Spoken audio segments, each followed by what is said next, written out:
तो गुरु आ वैष्णव मान को दंडवत प्रणाम आ धन्यवाद मु धन्यवाद कहूँ संग्रामजीत प्रभु आ प्राणेश्वर प्रभु को कि मते ए सेवा करियार अवसर देले तो मोर किसी सेमती योग्यता नहीं कि मुझे सामने कही पारि किंतु जहाँ भी गुरु मान शुणी सी मु प्रस्तुत करने चाहिए आदि किसी भूल हो मोर ताले क्षमा करियो मते। तो आमे देखिया कि कहीं कृष्णा कॉन्शियसनेस यूथ को इम्पोर्टेंट तो यहाँ देखा आम तीनटा जिनस को तीनटा पर्सपेक्टिव रे देखिया। प्रथम है साइंटिफिक पर्सपेक्टिव। साइंटिफिक पर्सपेक्टिव रो आमे यहाँ देख पारिया कि जेहेतु जेहेतु आमर माने चाइल्डहुड रे आमर हैबिट्स आ पर्सपेक्टिव ता एते बिल्ड हे न थाए तो सेटा बिल्ड करिया बहुत इजी थाए चाइल्डहुड रे यूथ रे आउ सेटा चेंज भी करी हुए जोड़ा बैड हैबिट्स वगैरह थाए सेटा चेंज करी हुए आउ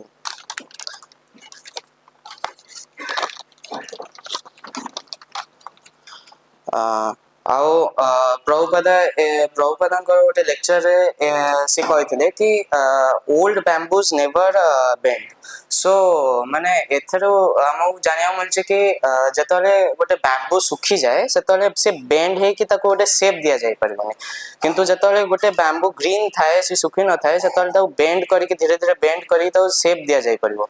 तो एथरा मु शिक्षा मिलছে कि जतले गोटे गोटे गोटे लोक वृद्ध हो जाए से तार परसेप्शंस तार हैबिट्स वगैरह चेंज करिया एते सहज नुहे। तो से जो आमको यूथ एज रु कि चाइल्डहुड रु ही बेटर भक्ति करिया स्टार्ट करिया दरकार। सेकेंड जिनस कि माने जेतले आमे भक्ति करिया स्टार्ट करिया यूथ एज रे सेतले हमर गोटे भलो कैरेक्टर बिल्ड हो जोटा कि मते हमको लाइफ रे बहुत हेल्प करियो आगु जेमति आपण मन जानथिबे कि जेतले जॉब इंटरव्यूज माने जानती सेतले एचआर राउंड बेले गोटे हुए जोटा कि हमको माने हम कैरेक्टर को से माने कंपनीज माने जानिया पे चाहती ताकि माने से माने जानी परंतु कि ए पिलाटा जो जॉब करिवो तापे से माने इमोशनली से स्ट्रांग ना नहीं से सब विपरीत परिस्थिति को संभाल परिवो ना नहीं स्ट्रेस को संभाल परिवो ना नहीं तो से जो को एक कैरेक्टर बिल्डिंग ता बहुत इंपोर्टेंट आ यूथ एज रो ही जिनसटा कृष्णा कॉन्शियसनेस फॉलो कले ही हमें एक कैरेक्टर बिल्डिंग ता कर परिया।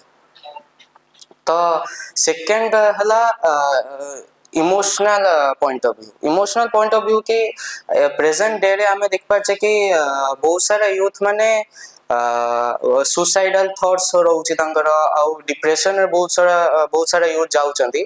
तो एटा काई होउची कारण यूथ मानकर जो विवेक शक्ति एते डेवलप हे न थाए कारण आमे माने एते लाइफ एग्जांपल्स लाइफ थ्रू रो हमें जाई न थाओ हमर ताकि हमर विवेक शक्ति डेवलप हे पारो।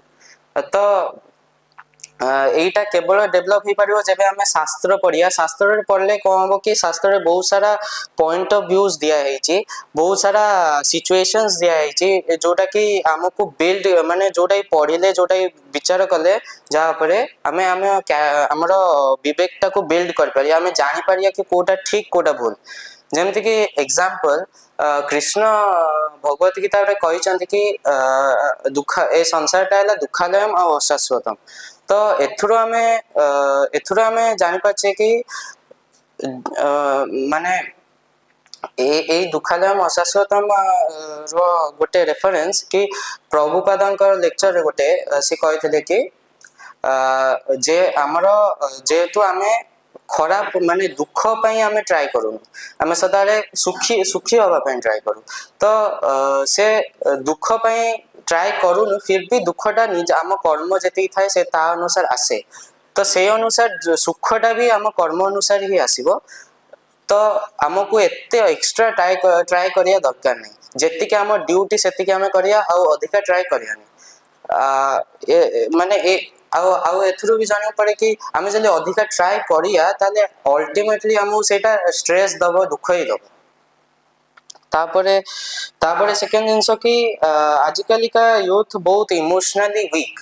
ତ ଏ ଜିନିଷଟାକୁ ଆମେ ମାନେ ଏଥିରୁ କଣ ହୁଏ କି ଆମେ ଡିସିଜନ୍ସ ଗୁଡାକୁ ଆମେ ଇମୋସନାଲି ନେଇଯାଉ, ଯୋଉଟା କି ବହୁତ ବହୁତ ମାନେ ମାନେ ଏଉଥିରୁ କଣ ଆମେ ବ୍ୟାଡ ଡିସିଜନ୍ସ ନଉ, ଯୋଉଥିରେ କି ଆମକୁ ଲାଇଫ ଚଏସେସ୍ ନଉ, ଯୋଉଟା କି ଆମ ଲାଇଫକୁ ବହୁତ ଖରାପ ୱେରେ ଆଫେକ୍ଟ କରେ। ତ ଏ ଇମୋସନାଲି ୱିକ୍ ପ୍ରୋବ୍ଲେମ ଟାକୁ ସଲ୍ଭ କରିବାକୁ ଯେତେବେଳେ ଆମେ ମାନେ ଡିଭୋଟି ଆସୋସିଏସନ କରିବା, କାରଣ ସେମାନେ ହିଁ ଆମକୁ ଠିକ ୱେରେ ଗାଇଡ କରିପାରିବେ କି ଆମେ କେମିତି ରାଇଟ ଡିସିଜନ୍ସ ନେଇପାରିବା, କି ସେଇ ସେଇ ମାନେ ବ୍ୟାଡ ଇମୋସନ୍ସ ରେ ଆମେ କେମିତି ତାକୁ ରେକ୍ଟିଫାଇ କରିପାରିବା, କେମିତି ନିଜ ଡିସିଜନ୍ସ କୁ ଠିକ ଭାବରେ ନେଇପାରିବା। ତାପରେ ଥର୍ଡ ଜିନିଷ କି ଆଜିକାଲିକା ୟୁଥ ଭିତରେ ଏତେ ଭଲ ଠିକ ଭାବରେ ପେସେନ୍ସ ନାହିଁ, କାରଣ ଏଥିରୁ କଣ ହବ କି ଏଥିରୁ କଣ ହୁଏ କି ଆମେ ମାନେ କ୍ୱିକ୍ ଏନ୍ଜୟମେଣ୍ଟ ଆଡକୁ ଅଧିକା ଝୁକାପ କରୁ। ଆଉ ଯେମିତି କି ଧରକର ଆମର କିଛି ଭଲ ଖାଇବାର ମନ ଅଛି, ତ ଆମେ ତାକୁ ରୋଷେଇ ଘରେ ଯାଇକି ନ ବନେଇ ତାକୁ ଆମେ ଫାଷ୍ଟ ଫୁଡ ଯାଇକି ବାହାରେ ଯାଇକି ଫାଷ୍ଟ ଫୁଡ ଖାଇଦଉ, ଯୋଉଟା କି ଆମ ହେଲ୍ଥ, ଆମର ମେଣ୍ଟାଲ ହେଲ୍ଥ ବଗେରାକୁ ଆଫେକ୍ଟ କରେ, ଯୋଉଟା କି ବହୁତ ଖରାପ ଜିନିଷ। ତ ଏ ପେସେନ୍ସ କୁ ବି ଆମେ ଡେଭଲପ କରିପାରିବା, କାରଣ ଆମେ ଜାଣିଛେ କି ବୈଷ୍ଣବ ମାନଙ୍କ ଭିତରେ ବହୁତ ପେସେନ୍ସ ଥାଏ। ତ ସେଇ ଯୋଗୁ ଯଦି ଆମେ ତାଙ୍କ ଆସୋସିଏସନ କରିବା, ତାଙ୍କ ସହିତ ମିଶିବା, ତାହେଲେ ସେ ପେସେନ୍ସ ର ଗୁଣଟା ଆମ ଭିତରେ ଡେଭଲପ ହବ। ତ ଏଇଥିପାଇଁ ଇମୋସନାଲି ଆମକୁ ଷ୍ଟ୍ରଙ୍ଗ ହବା ପାଇଁ ଆଉ ମେଣ୍ଟାଲି ଷ୍ଟ୍ରଙ୍ଗ ହବା ପାଇଁ ଆମକୁ ୟୁଥ ଏଜ ରୁ କି ଚାଇଲ୍ଡହୁଡ ଏଜ ରୁ ହିଁ ଭକ୍ତି କରିବା ଷ୍ଟାର୍ଟ କରିବା ଦରକାର।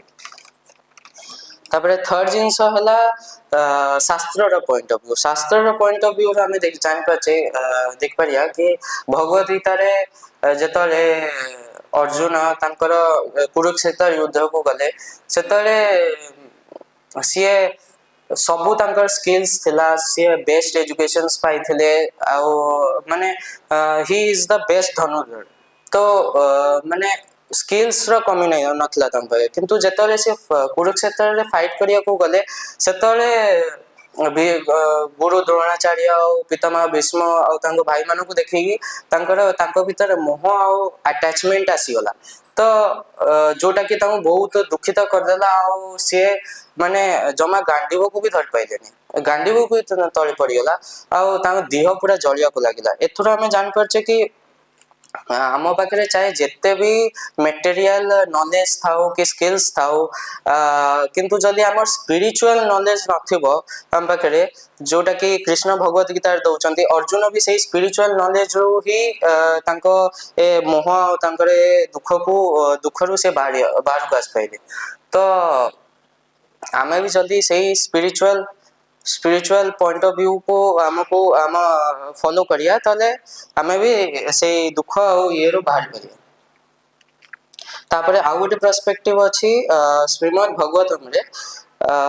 ଶ୍ରୀମଦ୍ ଭାଗବତମରେ କାଣ୍ଟୋ 7 ଚାପ୍ଟର 6 ଶ୍ଲୋକ ନମ୍ବର 1 ରେ ପ୍ରହ୍ଲାଦ ମହାରାଜ କହୁଛନ୍ତି, ଶ୍ରୀ ପ୍ରହ୍ଲାଦ ଉବାଚ କୌମାର ଆଚରେତ୍ ପ୍ରଜ୍ଞୋ ଧର୍ମାନ୍ ଭଗବତାନ୍ ଇହ ଦୁର୍ଲଭମ୍ ମନୁଷ୍ୟମ୍ ଜନ୍ମମ୍ ତଦ୍ अपि ଅଧ୍ରୁବମ୍ ଅର୍ଥଦମ୍। ତ ଆଧରେ ପ୍ରହ୍ଲାଦ ମହାରାଜ ତାଙ୍କର ଡେମୋନିକ ଫ୍ରେଣ୍ଡସ୍ ମାନଙ୍କୁ ଇନଷ୍ଟ୍ରକ୍ଟ କରୁଛନ୍ତି କି ଜଣେ ବୁଦ୍ଧିମାନ ବ୍ୟକ୍ତି ଚାଇଲ୍ଡହୁଡ ରୁ ହିଁ ଭକ୍ତି କରିବା ଷ୍ଟାର୍ଟ କରିଦିଏ, କାରଣ ସେ ଜାଣିଥାଏ କି ଏ ଜୀବନଟା ମନୁଷ୍ୟ ଜୀବନଟା ଅତି ଦୁର୍ଲଭ ଆଉ ବହୁତ ରେୟାର ମିଳିଆ, ଆଉ ଏଇଟା କ୍ଷଣିକ, ମାନେ this is not permanent, this is temporary. And ଏଇ ମନୁଷ୍ୟ ଜନ୍ମ ଥ୍ରୁରୁ ହିଁ ଆମେ ଭକ୍ତି କରିକି ଠାକୁରଙ୍କ ପାଖକୁ ଯାଇପାରିବା, ଏ ବର୍ଥ ଆଣ୍ଡ ଡେଥ ସାଇକେଲ ରୁ ଛୁଟି ପାରିବା। ତ ସେଇ ଯୋଗୁ ଗୋଟେ ବୁଦ୍ଧିମାନ ବ୍ୟକ୍ତି ୟୁଥ ଆଉ ଚାଇଲ୍ଡହୁଡ ଏଜ ରୁ ହିଁ ଷ୍ଟାର୍ଟ କରିଦିଏ ଭକ୍ତି କରିବା। ତ ହରେ କୃଷ୍ଣ।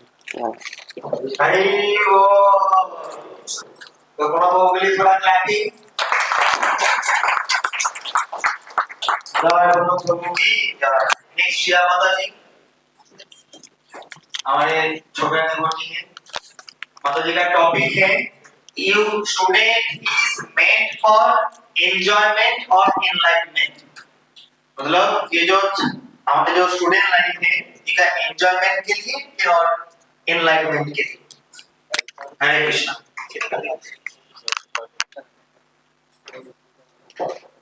हरे Krishna. Hare Krishna. So I'll be very thankful to Sangramjit Prabhuji and Praveen Prabhuji for giving me an opportunity to present about Krishna consciousness.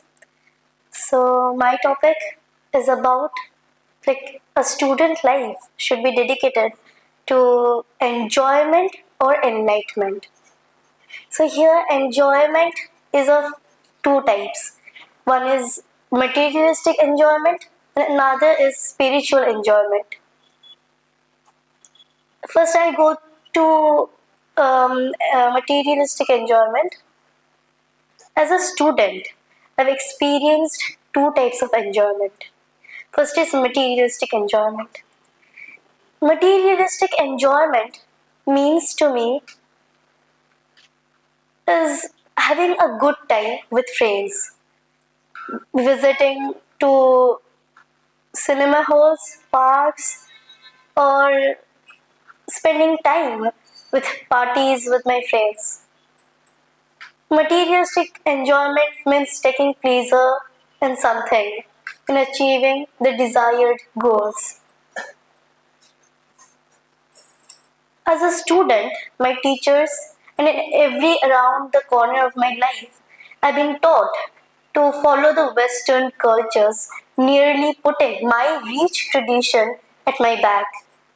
This my age group children follow the Western traditions. They read stories that include foreign traditions and all. So this is the ease of curiosity. I ask a lot many questions and wonder a lot many things happening around my life. And in all of these things, I try to find spiritual knowledge. What is a spiritual thing in between this enjoyment?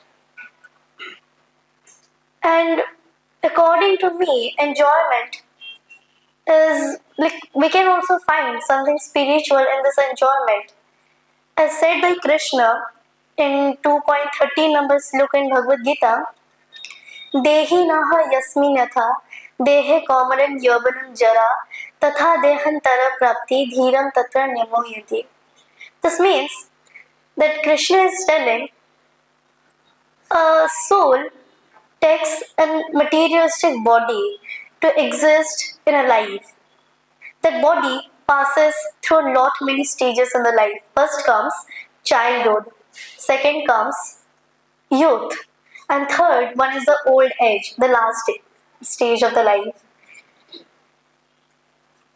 In all of the stages, we see the soul passes through lot many stages, and through that stage, he or she observes that how we go through the life, and curiosity finds the spiritual knowledge in the enjoyment. At least amount of bhakti if that person has done, in the next life he or she gets better than the last life. As said by Krishna, we see an embodied body takes a lot of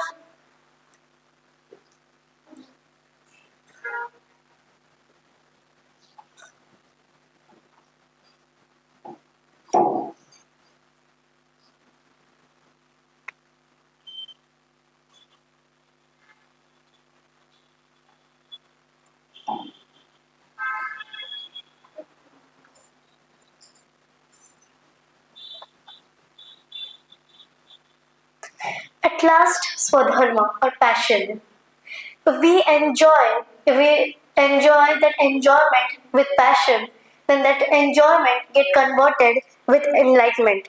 In between studies, and in wasting hours on social media, the child raises into depression, that he or she gets into depression. The at least enlightenment occurs when a student, he or she, raises its inner tension into spiritual world, such as getting into spiritual techniques, such as reading 2 or 3 shlokas every day. Association varies. Association matters. If a person is with bad association, then we do bad deeds. But if a person is with association of devotees, if the person reads 2 or 3 shlokas every day, then we get spiritual enlightenment. If we recite the great dates of Prabhupada, we will be in a good position in our life. Hare Krishna. Hare Krishna. Thank you very much. Your realization is very strong and you have told so many things. Thank you. तो एक बार माता जी के लिए हरि बोल. हरि बोल. तो next हमारे विराज प्रभु का टॉपिक है importance of Srila Prabhupada book reading और how to develop the quality of book reading. Hare Krishna.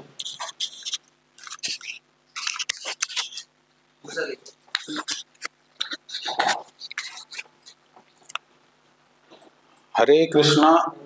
First of all, I would like to give gratitude to Sangramjit Prabhu and Praneshwar Prabhu for giving me this opportunity. So, the topic is Prabhu, what is the topic? Importance of book reading. Importance of Srila Prabhupada's book reading. So, I can speak in English or Odia or English? Okay. So, everyone understands English or Odia? ठीक है. तो books, Srila Prabhupada's books are the basis. तो हमें प्रथमे जानिबा श्रीला प्रभुपादଙ୍କର identity. Who is Srila Prabhupada? Chaitanya Mahaprabhu କହିଛନ୍ତି से मोर सेनापति भक्त. He is A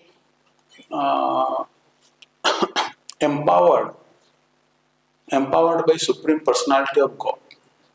Srila Prabhupada is very authoritative in his writing, the purports. So, imagine a scenario 30 वर्ष पूर्व जेतेबेले कौनसी इंटरनेट नथिला कि स्मार्टफोन नथिला सेतेबेले श्रीला प्रभुपाद आमको से विभिन्न प्रकार शास्त्र रो पर्पट देखि जाइछंती आउ सेतेबेले से माने शास्त्र रो कोटेशन सब देखि जाइछंती हम पई. सेतेबेले जेतेबेले एबे तो समय चेंज हे स्मार्टफोन रे संगे संगे हमें जे कोनसी पद वर्ड्स मिल जिवो कि सेतेबेले 30 वर्ष पूर्व श्रीला प्रभुपादଙ୍କ पाखरे जेतबेले से पर्पट लेखुथिले ना तांको पाखरे कि स्मार्टफोन थिला ना इंटरनेट थिला ना किछ सुविधा थिला तथापि से प्रत्येक पर्पट रे तांकर प्रमाण सहित पद सहित सब प्रमाण देकी जाइछंती माने सी ही सो अथॉरिटेटिव. तापरे आमे माने भक्त मान जानी परिबा जे दिन बेले पहुंचला प्रभुपाद विभिन्न प्रकार एक्टिविटी करुथिले जेमिति कि विभिन्न टेम्पल इनागुरेशन किंबा अन्य लोक मान सहित मिलवा सेमिनार दबा किंतु राति टाइम रे से गोटे मात्र एक्टिविटी तांको पई सब बेले कांस्टेंट थिला जोटा कि भक्ति वेदांत पर्पट को से सब बेले टाइप ये करुथिले आ से सब बेले कहउथिले जे यदि if one wants to please me then you should distribute books and read the books. जदि तुम मते संतुष्ट करिया चाहूचो ताले मोर बही को वितरण कर बही को पढ़. तांको बही रे क्लैरिटी जो अच्छी ताहा माने बहुत माने लेमैन भी से क्लैरिटी रु से माने शास्त्रर मर्म बुझी पारिबो। आजिकल कଳି जुगरे भी लेमैन जो माने जते पतित आत्मा हेले भी हम भली मो कथा कहूँ आप कथा नुहे मो कथा कहूँ मो भली गोटे माने अति लो माने ये कଳି जुगर व्यक्ति से माने प्रभुपादंकर बही हम शास्त्र वेद पढ़ी केबे तमें क्वालिफाइड नुहे जे वेद वेद पढ़ी बुझी पारिबा किंतु प्रभुपादंकर बही रे एते क्लारिटी अछि जे शास्त्रर मर्म को हमें बुझी पारुछे तब पालन करि पारुछे। तेणु शास्त्र आ प्रभुपादंकर बही पर्पोर्ट है शास्त्र।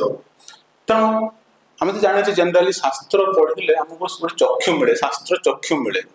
तेणु प्रभुपादंकर बही पढ़ले आमको शास्त्र चक्षु मिल से प्रभुपादंकर बही मिलले फेथ बढ़ो अट्राक्शन बढ़ो भगवान कृष्ण प्रति अट्राक्शन चैंटिंग प्रति अट्राक्शन गोटे मैच्योरिटी लेवल बढ़ी केमिति को जगार केमिति रेस्पॉन्ड करिया हम केमिति सेटा भी हमको माने ऑटोमेटिकली हम भीतर पळे आसे। तेणु आउ तेणु तांकर सेटा हार्ट बीट थिला से प्रभुपाद कहती this is my heart beat reading the books and distributing the books is my heart beat. तेणु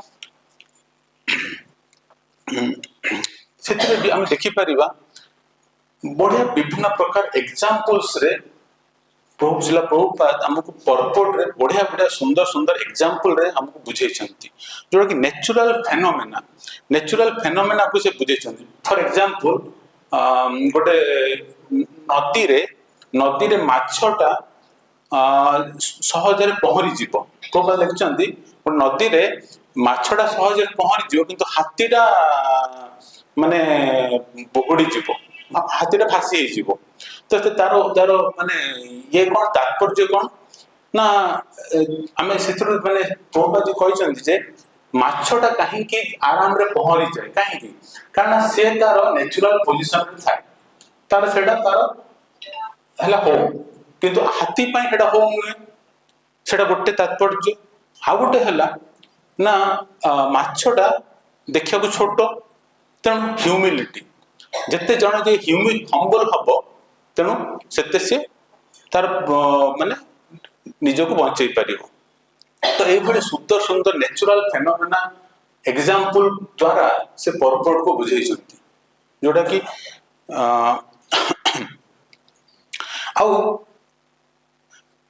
आगुरु संस्कृत रे थिला इवन बंगाली भाषा रे भी थिला राधा कृष्ण लीला किंतु एमिति गोटे वर्ल्ड वाइड लैंग्वेज इंग्लिश पर वर्ल्ड वाइड लैंग्वेज रे से प्रदान करिसेंती जहा कि माने देश विदेश समस्ते पढ़ी पारे।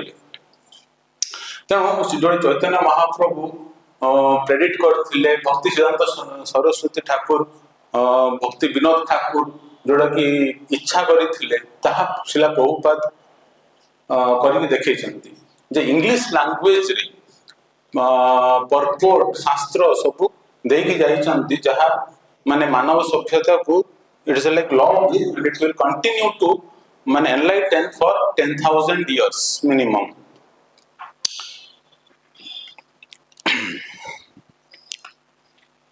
तेणु these books are compared to transcendental treasure जहा कि सब बेले आनंद बुद्धि करे आनंद वृद्धि करे आनंद बुद्धि वर्धनम। तो तापरे आमे से बही पढ़िले आमे जानी परिबा जे मटेरियल प्रॉब्लम जण के फेस करथले भी मटेरियल प्रॉब्लम तो आमे से पद पढ़िले it will be like Prabhupada ji writing a letter to you personally to mitigate your problem एटा भी फील हो। अच्छा हो गया टाइम। अच्छा ठीक just I want to tell finish with one point that if you don't have taste in reading do it as a ritual and slowly you will get the taste. Try to make some notes and then slowly in the association of devotees, if you read it, make some small groups and read, your quality of reading will greatly increase. Thank you. With this, conclude. Hare Krishna. Hari Om. Next, Asa Mataji. Topic: the attitude of surrender. उसके बाद पूनम माताजी. Topic: importance of Krishna consciousness in gृहस्थ life. आशा माताजी आइए. Attitude of surrender.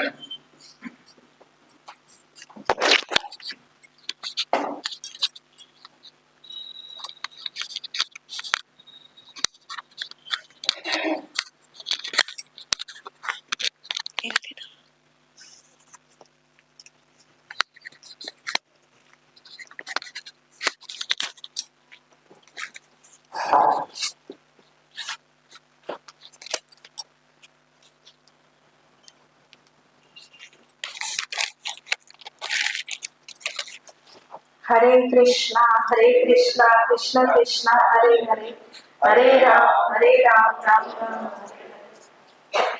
Hare Krishna. प्रभु जी Hare Krishna to all माता जी and प्रभु जी प्रेजेंट हियर. मते बहुत आज खुशी लागुଛି जे मते गोटे सुजोग मिली जे मु किछि कहि पारिबे. प्रभु जी संग्राम जी प्रभु जी प्राणेश्वर प्रभु जी सुदेवी माता जी माने सब बहुत माने ताकर बहुत ज्ञान अछि.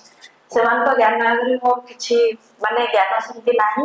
आ विशेष करी प्रभु जी संग्राम जी प्रभु जी आगरे कहिबार भी सेतिकी मोर योग्यता नाही. बट स्टिल देन मु किछिटा प्रयास करछि किछि कहबा पई. तो मो टॉपिक होछि द एटीट्यूड ऑफ सरेंडर. तो प्रथमे हम बुझिबा जे एटीट्यूड रो अर्थ कोन. एटीट्यूड रो अर्थ है जे गोटे मनोवृत्ति रखिबा माने गोटे माने कोनोसी जिंस रे गोटे हमर भावना जेमति रहबा दरकार. हमर मनोवृत्तिटा करते रहबा दरकार. सेटा कोहा जाय एटीट्यूड. आ एटीट्यूड ऑफ सरेंडर हला कोन. सरेंडर रो अर्थ होछि शरणागति बा भगवानकर शरण शरण रे निजको समर्पण करिबार अर्थ होछि द एटीट्यूड ऑफ सरेंडर. तो मु काली किछिटा प्राणेश्वर प्रभु को टिप्स नेइथि. तो प्रभु जी जेतिकी गाइड करछन से हिसाब रे किछिटा कहबी. तो प्रथम हला जे आमे कोन शरणागतिर प्रकृत अर्थटा कोन. What is surrenderness and how to surrender and why to surrender. तीनटा जिंस ऊपर मु कहबी. तो प्रथम हला व्हाट इज सरेंडर माने सरेंडरनेस ता आमे काहा को कहिबा. तो एटा होचे गोटे संस्कृत शब्द रो आछि. शरणागति गोटे जो वर्ड अछि it has come from a Sanskrit language. तो जहार अर्थ होछि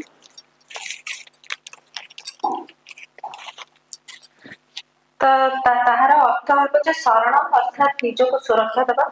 आ अगतिर अर्थ होछि टू गो टू और to come to. It means to surrender in a short. तो मु कहबे जे यार अर्थ होछि निजको समर्पण करिबा. अर्थात भगवानकर पाद पद्म रे निजको समर्पण करिबा. समर्पण करिवार अर्थ आमे सबदिन हमर सबदिन जो डे टू डे लाइफ अछि हम सब बेले भाबू जे प्रभु मते सब विपद रे रक्षा कर. किंतु अल्टीमेटली आमे कोन को आम भीतर जो इगोनेस इगो जो येटा अछि सेहि पई आमे माने संपूर्ण भाबरे भगवान को आमे सरेंडर करि पारुने.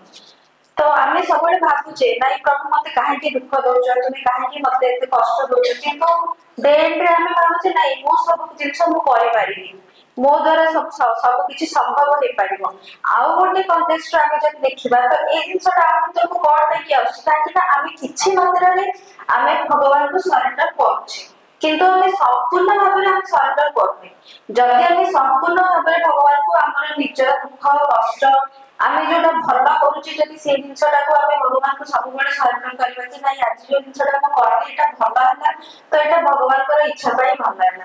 किंतु आमे सबले भलटा को भाबुचे नाही एटा मु करछि एतरे भगवान कर किछि हाथ नाही. किंतु तले किछि ओटे खराब होछि आमे भाबुचे कोन पई कि ए जिंसटा खराब हला काहे कि हला एटा भगवान ही करैछथि. नाही आमे माय क्वेश्चन भगवान पर सबले खराब करिया पई अछथि सेटा तो नहता. तो आमे हमर कर्म पई ही आमे सब बेले दुख पाउछे. तो एठारे कहबार उद्देश्य हला कोन ନା ଭକ୍ତିରେ ଶରଣାଗତିର ଅର୍ଥ ହେଉଛି ନିଜକୁ ଭଗବାନଙ୍କ ନିକଟରେ ପୂର୍ଣ୍ଣ ଭାବରେ ସମର୍ପଣ କରିବା। ଏହାର ଅର୍ଥ ହେଉଛି ନିଜକୁ ସଦାସର୍ବଦା ନ୍ୟୁନ ଆମେ ସବୁବେଳେ ଆମ ଭିତରେ ଯୋଉ ଇଗୋ ଡିଜାୟାର ରହୁଛି, ଯୋଉ ପ୍ରାଇଡ ରହୁଛି ଯେ ନାଇଁ I am the best, I can do everything, I can ଯୋଉ ଜିନିଷଟା ଅଛି, ତ ସେଇଟା ଗୋଟେ ଶରଣାଗତିରେ ବା ସମର୍ପଣ କରିବାରେ ଆମକୁ ବାଧା ସୃଷ୍ଟି ହଉଛି। ଆମେ କେବେ ବି ହେଲେ ଆମକୁ ନ୍ୟୁନ ବୋଲି ଭାବୁନି, ଆମେ ସବୁବେଳେ ଭାବୁଛେ ନାଇଁ ଆମେ ସବୁ ଜିନିଷ ଆମେ କରିପାରିବୁ, I can do everything. Even ମାନେ ନଟ୍ ସମସ୍ତଙ୍କ ସେଟା ନାହିଁ, ସେଟା ମୋ ଭିତରେ ବି ଅଛି, ସେ ସମସ୍ତଙ୍କ ଭିତରେ ଅଛି। ଆମେ ସବୁବେଳେ ଭାବୁଛେ ଆମେ ଗୋଟେ ପ୍ରାଇଡ ଗୋଟେ ଇଗୋ ଭିତରେ ଆମେ ସବୁବେଳେ ରହୁଛେ, ଯୋଉଟା କି ଆମକୁ ଭଗବାନଙ୍କ ପାଖରେ ସମର୍ପଣ କରାଇବାରେ ସେଟା ଗୋଟେ ବାଧା ସୃଷ୍ଟି କରୁଛି। ତ ନେକ୍ସଟ ହେଲା ଆମର ହାଉ ଟୁ ସରେଣ୍ଡର, ଆମେ କେମିତି କଣ ଆମେ ସରେଣ୍ଡର କରିପାରିବା।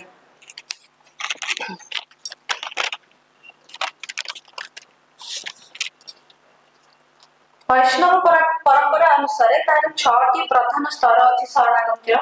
ମାନେ ଆମର ମନୋବୃତ୍ତି କେମିତି ହବା ଦରକାର, କଣ କଣ କଲେ ଆମେ ଭଗବାନଙ୍କୁ ପାଇପାରିବା, ଆମେ ଭଗବାନଙ୍କର ଶରଣରେ ଯାଇପାରିବା, ତାର କିଛିଟା ସ୍ଟେପ୍ସ ଅଛି। ତ ଆମେ ତାକୁ ଡେ ଟୁ ଡେ ଲାଇଫରେ ଆମେ ତାକୁ କିଛିଟା, ସବୁ ଜିନିଷ ତ ଆମେ ଫଲୋ କରିପାରିବାନି, ବଟ କିଛିଟା ଜିନିଷ ଆମେ ପ୍ରାକ୍ଟିକାଲି ସେ ଜିନିଷଟାକୁ ଆମ ମନ ଭିତରେ ସାଇକୋଲୋଜିକାଲି ଆମେ ତାକୁ ସେ ଜିନିଷଟାକୁ ଯଦି ଭାବିବା ସବୁବେଳେ, ତାହେଲେ ସେଟା ଅବଭିୟସଲି ହେଇପାରିବ। ତ ଫାର୍ଷ୍ଟ ଷ୍ଟେପ ହେଲା କଣ ନା ଅନୁକୂଳ ସେ ସଂକଳ୍ପ। ଭକ୍ତି ପାଇଁ ଯାହା ଚିନ୍ତା କରିବା ଦରକାର ଆମେ ତାହାକୁ ସ୍ୱୀକାର କରିବା। ଆମେ ସବୁବେଳେ ଚିନ୍ତା କରିବା ଯେ ଆମକୁ ଭକ୍ତି ଲାଇନରେ ଆମକୁ କଣଟା କରିବା ଦରକାର। ଆମ ଭିତରେ ସବୁଦିନ ମାନେ ସବୁ ପ୍ରକାରର ମାନେ ଚିନ୍ତା ଆସୁଛି। ଗୋଟେ ଦିନ ଭିତରେ ଗୋଟେ ମଣିଷ ବହୁତ କିଛି ଜିନିଷ ଚିନ୍ତା କରିଥାଏ, କିନ୍ତୁ ଆମକୁ ଗୋଟେ ବ୍ୟାଡ ଥଟ୍ସ ଥାଏ, ଗୁଡ୍ ଥଟ୍ସ ଥାଏ।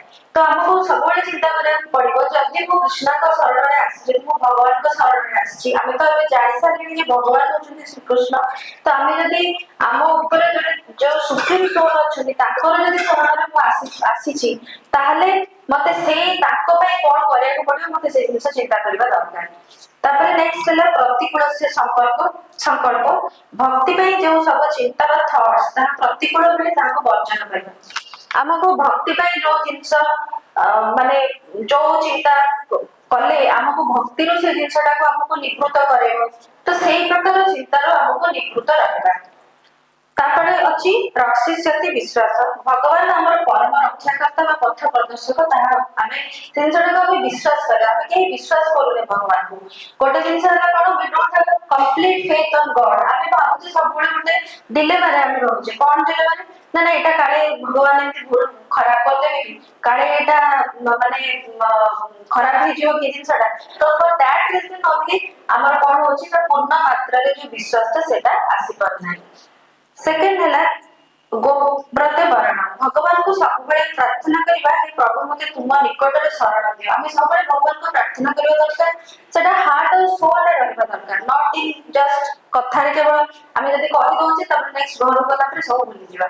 ତେଣୁ କରିକି ସେ ଜିନିଷଟାକୁ ଆମେ practically we have to think about it। ଆମେ ସେ ଜିନିଷଟାକୁ ଚିନ୍ତା କରିବା ଦରକାର ସୋଲରେ। ରାତିରେ ଶୋଇଲା ବେଳେ, ଦିନରେ ବସିଲା ବେଳେ ଆମେ ବହୁତ କଥା ଚିନ୍ତା କରୁଛେ, କେମିତି ମୁଭି ଦେଖିବାକୁ ଯିବୁ, କେମିତି ଖାଇବୁ, କେମିତି ବସିବୁ, କେମିତି ଶୋଇବୁ, ସବୁ କଥା ଆମେ ଚିନ୍ତା କରୁଛେ, ବଟ we are not thinking about God। ଆମେ ଭଗବାନଙ୍କ କଥା ଜମା ଚିନ୍ତା କରୁନେ। So we have to be selfish in this regard। ତ ଆମକୁ selfish ହବାକୁ ପଡିବ। If we are doing bhakti then we have to be selfish। ତାପରେ ନେକ୍ସଟ ହଉଛି ଆତ୍ମନିକ୍ଷେପ। ନିଜକୁ ଭଗବାନଙ୍କର ଇଚ୍ଛା ଓ ସେବାରେ ନିଜକୁ ସମର୍ପଣ କରିବା। ଆମେ ସବୁବେଳେ ଭାବିବା ଯେ ଏଇଟା ଭଗବାନଙ୍କ ଇଚ୍ଛା ଥିଲା ତ ଏଇ ଜିନିଷଟା ହେଲା, ତ ସେଇ ଜିନିଷ ଉପରେ ଆମର ସେବାରେ ନିଜକୁ ନିୟୋଜିତ କରିବା। ଦିନରେ ମାନେ ମୁଁ ଆଇ ନଟ୍ ସେଇଙ୍ଗ ଦ୍ୟାଟ୍ ଆମେ ପୁରା ଦିନ ବସିକି ଭଗବାନଙ୍କୁ କେବଳ ସେବା କରିବା, ବଟ ଯେତିକି ସମୟ ପଡୁଛି ସେତିକି ସମୟରେ ଆମେ ଭଗବାନଙ୍କ କଥା ଚିନ୍ତା କରିବା, ଭଗବାନଙ୍କର ବହି ଟିକେ ପଢିବା, କିଛି ଭଲ ସ୍ପିଚ ଆମେ ଶୁଣିବା। ତ ଏଇ ସବୁ କଲେ these are also included in the ସେବା। ଆମେ ଯୋଉ କହୁଛେ ଯେ କେବଳ ମାନେ ଆମେ ଜପ କରିଲେ ବସିକି ସେଟା ସେବା ହେଇପାରିବ ନାହିଁ, ଭଗବାନଙ୍କ କଥା ଶୁଣିବା ବି ସେଟା ବି ଗୋଟେ ସେବା। ବହି ପଢିବା, ବୁକ୍ ରିଡିଂ ସେଟା ବି ଗୋଟେ ସେବା। ଆଜି ଆମେ ଯୋଉ ଭକ୍ତ ସଂଘ କରୁଛେ ସେଟା ବି ଗୋଟେ ସେବା। ତ ସେବାର ବିଭିନ୍ନ ପ୍ରକାରର ସ୍ତର ରହିଛି। ନେକ୍ସଟ ହେଲା କାର୍ପଣ୍ୟ, ଏକ୍ସପ୍ରେସିଂ ହେଲ୍ପଲେସନେସ ଆଣ୍ଡ ହମ୍ବଲ ଆଟିଟ୍ୟୁଡ। ତ ଆମ ଭିତରେ ସବୁବେଳେ ଗୋଟେ ହମ୍ବଲନେସ ଗୋଟେ ଆଟିଟ୍ୟୁଡ ରହିବା ଦରକାର, ଯେ ଆମେ ମାନେ ଗୋଟେ Humble, we have to be very humble and we have to surrender to God। ଆମେ ଯଦି ହମ୍ବଲ ନ ହବା, ତା ନିଜକୁ ସେତିକି ନ୍ୟୁନ ମାନୁ, ଯେମିତି କହିଲି କି ଆମ ଭିତରେ ଗୋଟେ ପ୍ରାଇଡ ସବୁବେଳେ ରହୁଛି ଯେ that I am the best, I can do everything। This is a human thinking। So we have to deprived of that thinking हमको से थिंकिंग रो निज को बाहर करके भगवान को सेवारे हमको नियोजित होबा को पड़े we have to be humble तापर नेक्स्ट है हमरा व्हाई टू सरेंडर भगवत गीतार भगवान श्री कृष्ण 18 अध्याय 66 नंबर श्लोक रे कहिसंती सर्वधर्मानि परित्यज्य मामेकं शरणं व्रज माने हमर सुप्रीम पर्सनालिटी ऑफ गॉडहेड होचती भगवान श्री कृष्ण तेणु करके सी अर्जुन को कहिसंती जे तुमे अर्जुन जतबे बहुत चिंता रे पड़ी जाइछंती ताका आगरे ताकर फैमिली मेंबर्स माने आज से कोन करिवे कोन नै से तळे भाबी पारनांती से तळे भगवान ता कहिसंती जे तुमे सब चिंता एते धर्म अछि सब को तुमे परित्याग करो आ मोर शरण रे आस मो शरण रे आसिले मु तुमको सब प्रकार रो पाप जो एक्टिविटीज अछि सेतर को तुमको रक्षा कर पारी तो एतरे प्रभुपाद जी महाराज गोटे बहुत बढ़िया भाव ये जिनसटा को से व्याख्या करचंती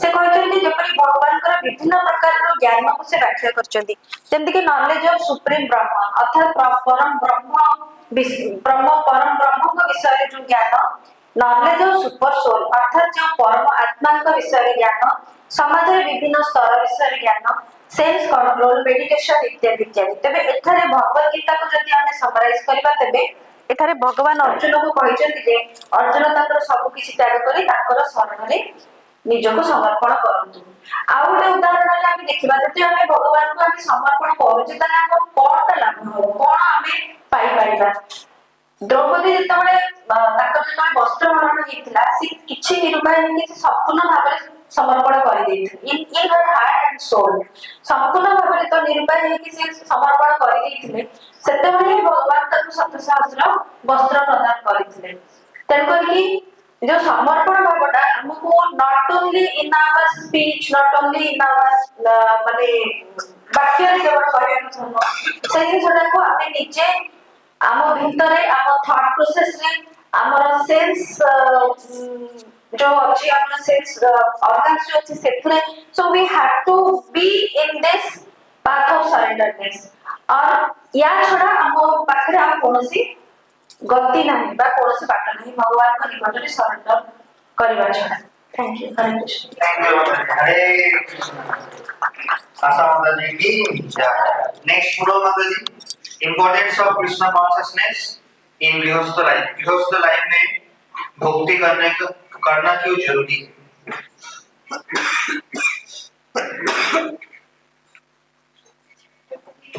उसके बाद ममता सामंतराय माता जी वैदिक वुमेन एंड कृष्ण कॉन्शियसनेस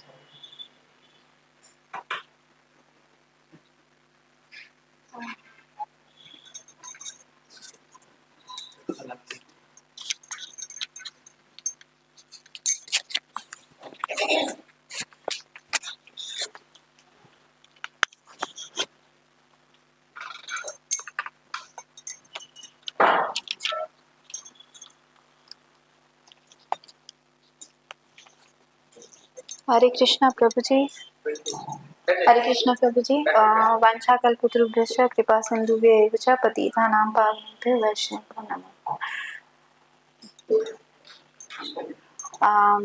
गृहस्थ लाइफ में Krishna conscious is very important इसलिए कि हम लोग संग्राम जी प्रभु जब से ये सेंटर स्टार्ट किए इस चीज को और ज्यादा नजदीक से हम लोग देखे हैं, हम लोग सभी देखे हैं। माता जी लोग ज्यादा गृहस्थ लाइफ में माने चैलेंजेस फेस करते हैं, पर हमको विश्वास है कि जब से ये सेंटर खुला है तब से सबके जीवन में कुछ ना कुछ तो बदलाव आया है। जितने चैलेंजेस थे वो चैलेंजेस भी कम हुए हैं। और कृष्णा कॉन्शियसनेस क्यों जरूरी है या क्यों करना चाहिए, इसका आंसर तो भागवतम अगर हम लोग पढ़ेंगे तो उसका 7 कैंटो चैप्टर 14 में बहुत अच्छे से युधिष्ठिर महाराज जी और नारद जी का संवाद है इसके ऊपर बहुत बढ़िया से, कि कैसे गृहस्थ आश्रम में भी हम रह के हम लोग मुक्ति की तरफ जा सकते हैं और हमारा लाइफ कैसे इजी हो सकता है। तो सबसे बड़ी बात है कि अभी इस आधुनिक युग में कृष्णा कॉन्शियसनेस बहुत इम्पोर्टेंट है। कृष्णा को अगर हम बीच में रख के, सेंटर में ना रख के अगर आगे ना बढ़े तो हमारा डिस्ट्रैक्शन होगा। और गृहस्थ आश्रम जो है वो बहुत बड़ा आश्रम है, क्योंकि गृहस्थ आश्रम से ही योगी, सन्यासी, ब्रह्मचारी या साइंटिस्ट या जितने भी लोग हैं वो इस गृहस्थ आश्रम से ही निकलते हैं। हमारे आगे भी जितने ऋषि मुनि हुए हैं, उनकी पत्नियां हुई हैं, इस गृहस्थ आश्रम से ही निकले हैं। तो और इस गृहस्थ आश्रम से आतंकवादी हिरण्याक्ष और हिरण्यकश्यप जैसे भी निकलते हैं। तो इसलिए इस चीज को देखना होगा कि गृहस्थ आश्रम में रह के कयादू जो थी वो प्रहलाद जी की माँ थी, लेकिन उनका सेंटर ऑफ अट्रैक्शन कृष्णा थे, तो प्रहलाद जी हुए उसी वंश में हिरण्याक्ष और हिरण्यकश्यप। अच्छा, हिरण्याक्ष और हिरण्यकश्यप का उत्पत्ति कैसे हुआ ये भी शायद सब लोग जानते होंगे यहाँ, कि माता दिति और अदिति जो थे, तो दिति के गर्भ से ही हिरण्याक्ष और हिरण्यकश्यप हुए थे, क्योंकि उनका जो प्रेयर था कर्दम मुनि से वो गलत समय पे हुआ था, जिसके चलते उनको हिरण्याक्ष और हिरण्यकश्यप जैसे आतंकवादी जैसे हुए थे, जिनको भगवान को वराह रूप पकड़ के एक जन का वध करना पड़ा, एक जन का वध नरसिंह अवतार लेके करना पड़ा। लेकिन उसी कुल में प्रहलाद महाराज जी जैसे भी संतान की प्राप्ति हुई। तो ये प्रहलाद महाराज जी हम लोग को बहुत बड़ी शिक्षा देते हैं। कयादू माता जो थी उनकी वो शिक्षा देती हैं कि हर माता को या पिता को सेंटर में कृष्णा को रख के और उस हिसाब से अगर अपने हर काम को करें, बच्चे जन्म से ही देखेंगे कि हाँ, हमारे माँ बाप सुबह उठते हैं, कृष्णा भजन में लग जाते हैं, हमारे पिता बाहर जाते हैं कमाने के लिए तो कृष्णा के लिए कमा के लाते हैं, और उसके बाद हमारी माता भोजन बनाती हैं तो कृष्णा के लिए बनाती हैं और हम प्रसाद खाते हैं। और उस प्रसाद से जो विकास होता है, वो तुलसी पत्र जब पड़ता है, वो जब जल पीते हैं बच्चे, तो उनका मानसिक विकास, ये एक साइंटिफिक इफेक्ट है कि तुलसी डाला हुआ जल पीने से बच्चों के आत्मज्ञान और आत्म विकास पे इसका कितना असर पड़ता है। एक बच्चा जो सुबह उठ जाएगा और एक श्लोका कुछ ना पढ़े, माँ जो गा रही है उसमें खाली ताली बजाए वो, और उससे भी उसका विकास बढ़ता है, उसके मन में एक अच्छा भाव लेके वो उठता है कि हाँ, मैं हमको ऐसे करना है वैसे करना है। आजकल मूवीज देखते हैं बच्चे, बहुत सारे एंटरटेनमेंट के चैनल्स भी आ गए हैं, लेकिन कृष्णा को, माँ को हमेशा बचपन से उसको कृष्णा का सारा story, because Krishna is the hero. Krishna का कोई भी स्टोरी आप ले लीजिए, Krishna is the ultimate hero. Krishna के जन्म से लेके कृष्णा के लास्ट तक कृष्णा इज द हीरो। तो उस हीरो के सामने ये मूवीज वाले हीरो क्या है? कुछ भी नहीं है। तो हम लोग को बचपन से बच्चों के मन में वो सारी स्टोरीज डालना होगा। उनके वो जब भी कोई क्वेश्चन करते हैं तो हमारे को वो स्टोरीज याद होना चाहिए कि हाँ, ये ऐसे हुआ, देखो कृष्णा ने ऐसे किया था ना, तो कृष्णा के साथ भी ऐसे हुआ, तो तुम भी चलो उस वैसा काम करो, देखो कृष्णा कैन डू एनीथिंग, तो Krishna is the ultimate hero. तो ये गोल होना चाहिए, और बच्चे बचपन से अगर नहीं सीखेंगे तो यूथ में जाके बहुत चैलेंजेस होता है। ये जो स्ट्रेस और डिप्रेशन, ये आज से 50 साल पहले शायद नहीं था, हमको लग रहा है ये 50 साल से बहुत ज्यादा बढ़ गया है कि ये डिप्रेशन होता है, ये स्ट्रेस होता है, पढ़ाई लिखाई का होता है। माँ बाप को भी अपने बच्चों से इतनी अपेक्षाएं नहीं रखनी चाहिए कि तुमको डॉक्टर ही बनना है, इंजीनियर ही बनना, नहीं नहीं, हम जो कर रहे हैं बस तुम उसको कॉपी करो। हम क्या कॉपी कर रहे हैं? हम अपने आचार्यों को कॉपी कर रहे हैं, हम अपने गुरुजनों को कॉपी कर रहे हैं, हम कृष्णा के बुक्स पढ़ रहे हैं। तो इतना कुछ बच्चों को बताने के बाद वो धीरे धीरे जो कॉपी पर जो भी पढ़ेंगे या करेंगे, वो ऑटोमेटिकली एक सही रास्ते पे जाएंगे, एक हेल्दी लाइफ को लीड करेंगे। एक बच्चा हेल्दी लाइफ नहीं लीड कर रहा है, सुबह 11 बजे 12 बजे सो के उठ रहा है, बाहर का खाना मंगा के खा रहा है, और उसके बाद वो उसका एक्सपेक्टेशन है कि वो साइंटिस्ट बनेगा और वो इंजीनियर बनेगा और वो डॉक्टर बनेगा। वो जब बनेगा भी, अगर वो पेपर्स पे उसके मार्क्स भी बन जाए, तो वो समाज को क्या देगा, ये सोचने की बात है। समाज को एक अच्छे नागरिक की जरूरत है, और कृष्णा कॉन्शियस में यही चीज हमेशा सिखाया गया। ग्वाल बाल बहुत पढ़े लिखे नहीं थे कृष्णा के साथ जो खेलते थे, लेकिन कृष्णा का उनको स्नेह मिला, प्रेम मिला, क्योंकि वो मन से साफ थे। उनको ये चिंता नहीं थी कि आज ये चाहिए हमको और आज वो चाहिए।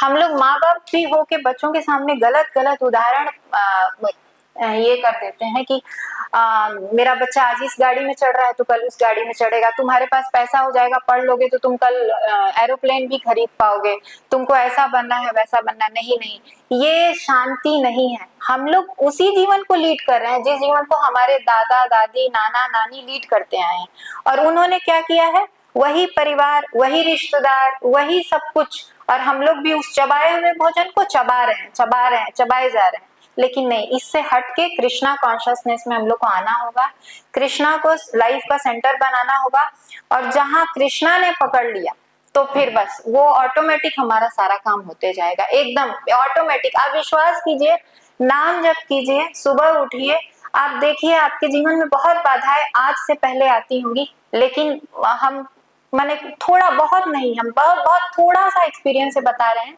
कि वो बाधाएं अगर नहीं भी हटेंगी तो चैनलाइज हो जाएंगी कि आपको उसका डायरेक्ट असर नहीं झेलना पड़ेगा।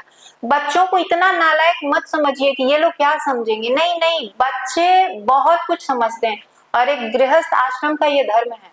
बच्चों को पहले सही रास्ता दिखाना, वैष्णवों की सेवा करना, साधु संत का समागम जहां भी हो जैसे भी हो पहुंचना, और जो कमाए हम ठीक है थोड़ा सा कमा रहे हैं, हम थोड़े से में ही खुश रहेंगे, हम 5 बेडरूम में नहीं रहेंगे, हम 2 बेडरूम में रहेंगे, छोटा सा घर है लेकिन कृष्णा कॉन्शियस में रहेंगे, जहाँ भक्तों का संग है वहां रहेंगे, इसके बाद लाइफ ऑटोमेटिकली खुशहाल हो जाएगी। वो जो हम लोग किस चीज में खुशहाली खोजते हैं, पिकनिक, मूवीज, कहाँ कहाँ आजकल लोग विदेशों में जा रहे हैं छुट्टियां मनाने, लेकिन लौट के आने के बाद फिर वही लाइफ रहेगा, वही ऑफिस जाना, मंडे ब्लूज, यही सारी चीजें रहेंगी।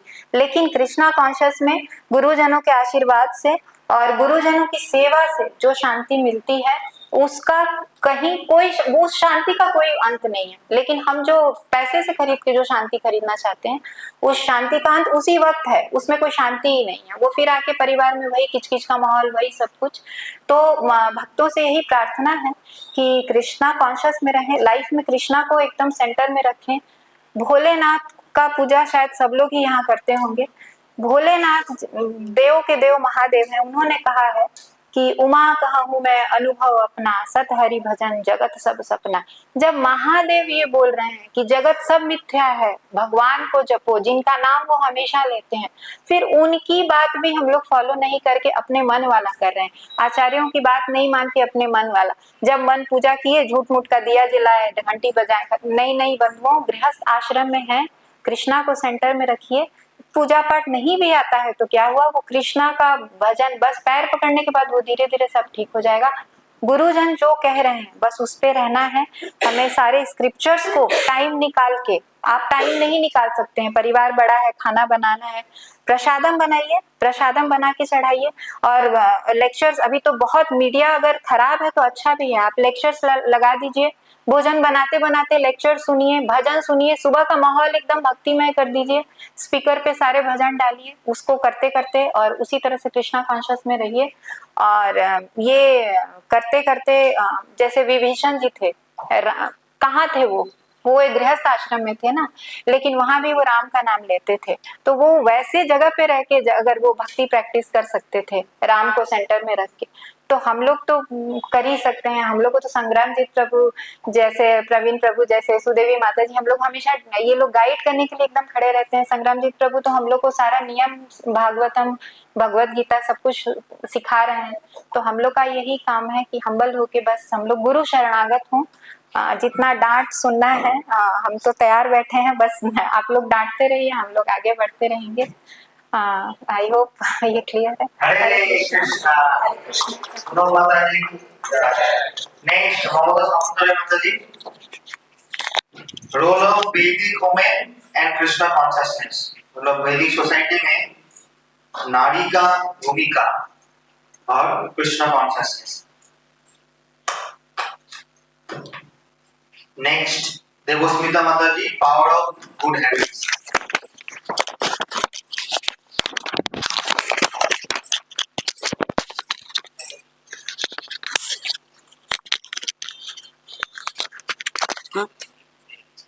देखिए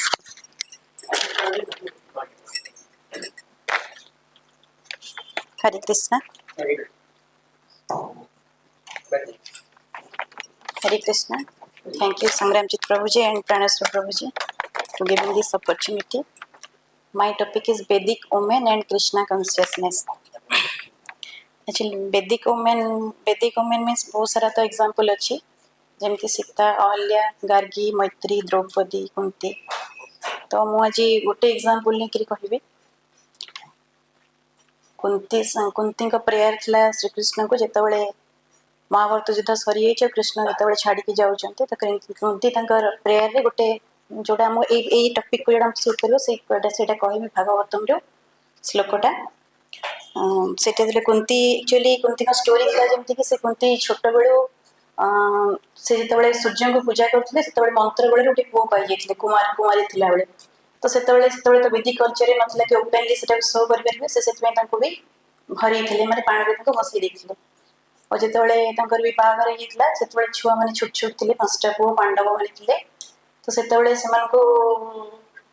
भी जो हजबैंड बहुत यंग एज से चली जाते तो से पिला बहुत कष्ट बढ़ई महाभारत युद्ध होती तो से टाइम से गोटे सफरिंग गुड़ाक एक्चुअली कृष्णा को कहते श्लोक मध्यम से भीषान महाग्ने पुरुषा दर्शन असत् सवाया वनवास कृजातः मृदे मृदेनेकमहरवतस्त्रतो द्रोणे अस्त्रत स्मरहेरवीराख्यतः एठी एक्चुअली मु टिके शॉर्ट रे एटा कहि दूची विषान महाग्नि माने विष फर्स्ट ला विष माने भीम को एक्चुअली केमती हैरान करथिले कौरव माने भीम को दुर्योधन गोटे विष दे देथिले खाइबारे और तांको तापरे अटैक करथिले केमते तांको विष दे दिला पर तांको बॉडी एतले ब्लू हो जाइतिला सेतले तांको बांधी के पानी रे पकई देथिले पानी रे कांगी पकईथिले ना पहले से जेमती उठी बारे माने ताको सेठी साप माने खाइ देबे तो सेठी साप माने अटैक करिसेंती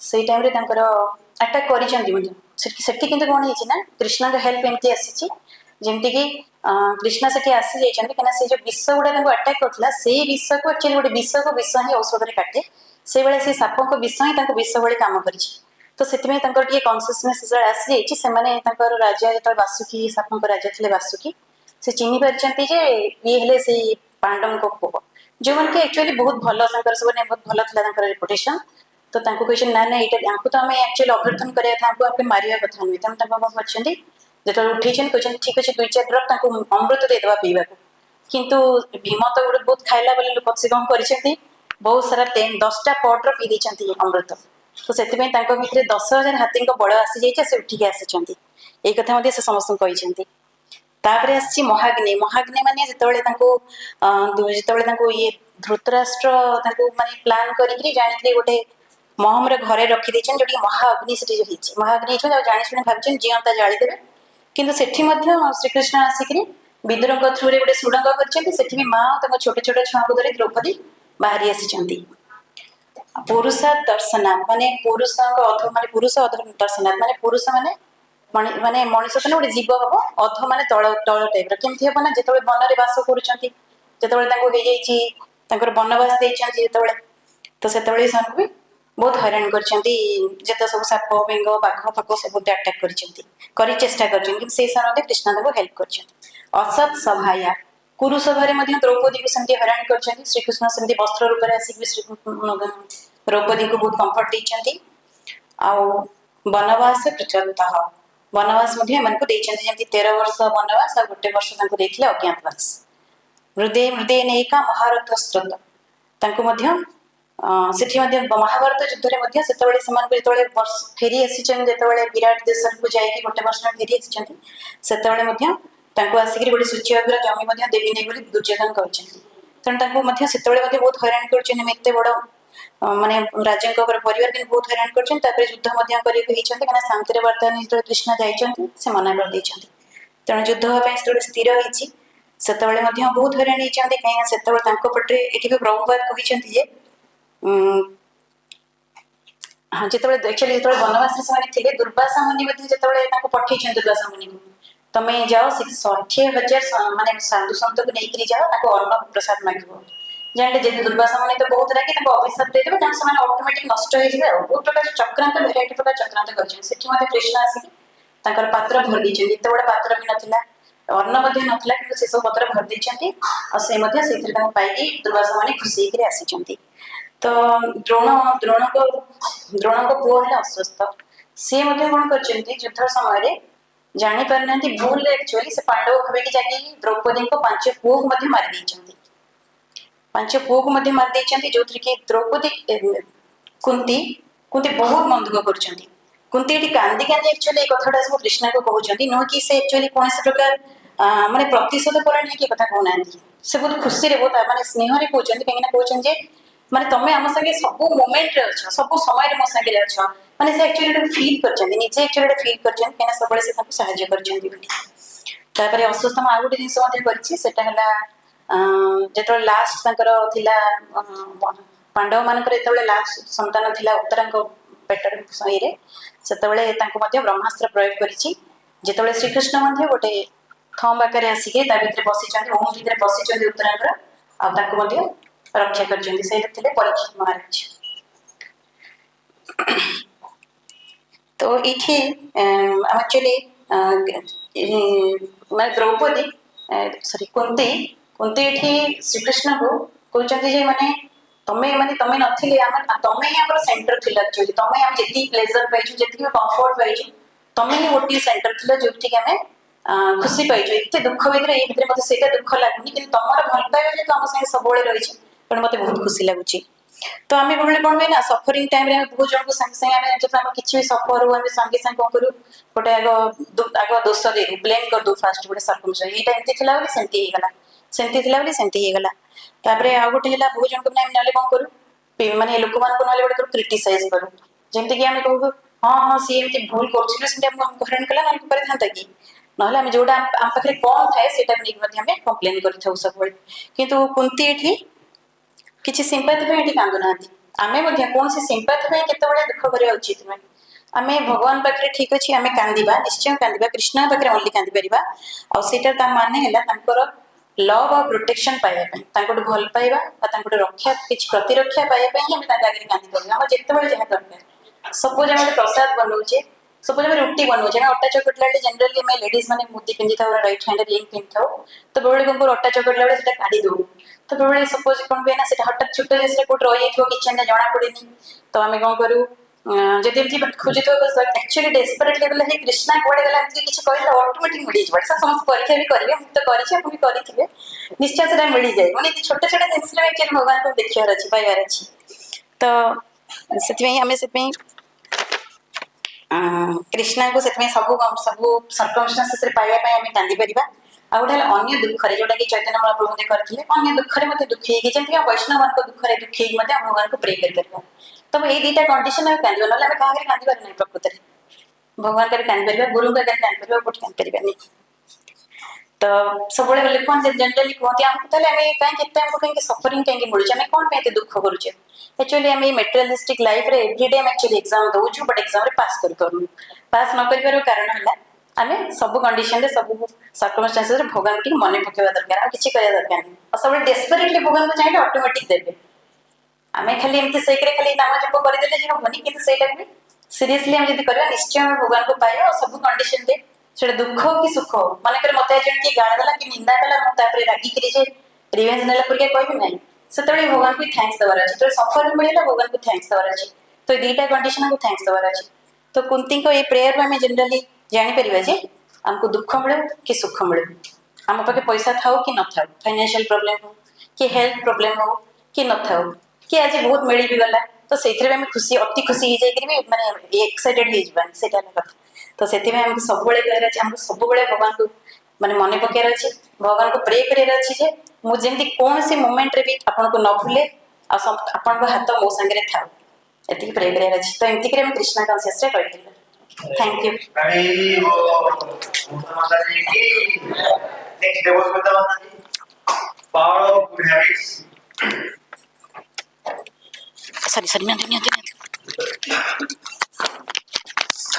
उसके बाद सुषमा माता जी, glories of holy name 5 minutes. और नेक्स्ट हरे कृष्णा हरे कृष्णा प्रभु जी एंड माता जी। प्रथमे मु आमर जे कि शिक्षा गुरु श्री संग्राम जी प्रभु जी को धन्यवाद देवी। तापरे आमर प्राणेश्वर प्रभु जी को मु माने अगेन थैंक्स कहबी कि एक्चुअली काली मोर सेल टा पूरा पड़ी कि मदरबोर्ड खराब हो जाइछला। एग्जैक्टली मु ताको कनेक्ट कली मोर लैपटॉप रे अराउंड 11:30 तापरे मु देखिली कि प्रभु जी कर मेसेज अछि। तापरे देखला पर मु शॉक हे गली। तापरे अगेन ताको पुणे पीडीएफ फाइल करके देखला पर मो ना अछि काले टॉक दबा पई। तापरे मु भाबिली कि ना मु मना करिबिनी व्हाटएवर मु किछि कहि पारे कि न कहि पारे किंतु मते माने प्रभु का विषय रे कि प्रभु जी मते किछि गुडे सुजोग देइथवारु मु माने धन्य मन करुच्ची तो किसी कहे न कहे आटलिस्ट जाइए मो स्टेज रे किसी कहू ट्राए करी सो मत क्षमा करदे मु प्रथम रू कहूँ कौन से टाइप मोर प्रिपरेशन ना सो मोर टॉपिक होची power of good habits so आपण मैंने एक्चुअली ये टॉपिक ऊपर समस्त किसी ना किसी ज्ञान थिबो सो दैट मते बेसी किसी कहया पड़िबनी सो माने पावर आमे जतरे किछि गुडे गुड थिंग करंती किछि भी गुडे गुड हैबिट्स भी जहार अछि किछि भी गुडे गुड थिंग्स करिया को जाउचंदी से दिन आमे माने हमको निज को एते सैटिस्फाई लागे आ माने बहुत सैटिस्फाई लागे तेणु करी जदी हमको